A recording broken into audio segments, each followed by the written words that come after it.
It's day 6 of those devastating fires that have taken such a toll across Los Angeles. Jonathan Vigliotti has the latest. The smoke first appeared in the Pacific Palisades neighborhood west of downtown Los Angeles around 10:30 a.m. Tuesday morning. In just 20 minutes, a flicker exploded into a 200-acre monster, fanned by 80-mile-per-hour winds and fueled by bone-dry vegetation. Then came panic. There's a lot of fire right there. That's why the people coming. When our team arrived in the Palisades an hour later, there was already gridlock in the streets.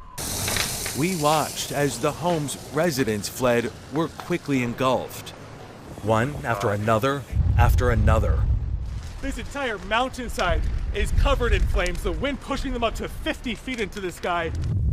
All week long, the same scene repeated itself. 2 other large blazes erupted, the Eaton Fire in Altadena and the Hearst Fire in Sylmar, along with several smaller brush fires, placing Los Angeles under siege. By last night, the scope of the disaster became shockingly clear. At least 16 deaths, more than 12,000 homes and structures destroyed, and nearly 40,000 acres burned, an area larger than the entire city of San Francisco. The fires are still uncontained, with tens of thousands of people still under evacuation warnings. On Thursday in the Pacific Palisades, we met Laura Postotnik and her partner Jeffrey Swartz as they first discovered their home destroyed. I can't even put this into words. I'm just sick and numb. That's the 2 words I will say. As the fires still rage, Angelinos are left asking how and why.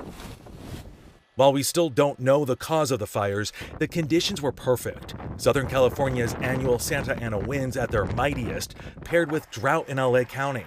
There's been less than an inch of rain since last July. And all this in areas where nature, with its dry brush and vegetation, abuts civilization. This is what's known as a wild and urban interface. What is that? Well, it's where the houses meet the habitat. It's that simple. That's it. That's it. And that's where the threat exists. Absolutely. Travis Longcore is adjunct professor of environment and sustainability at UCLA. He says whenever humans and an ecosystem like the Palisades meet, the risk amplifies.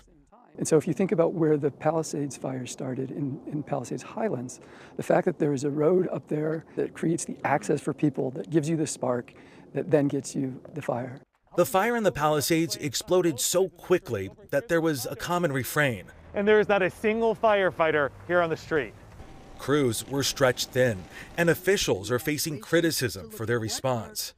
But reinforcements have since arrived. More fire crews from out of state, Canada, and Mexico are here, and the National Guard has been activated in part to help stop looting.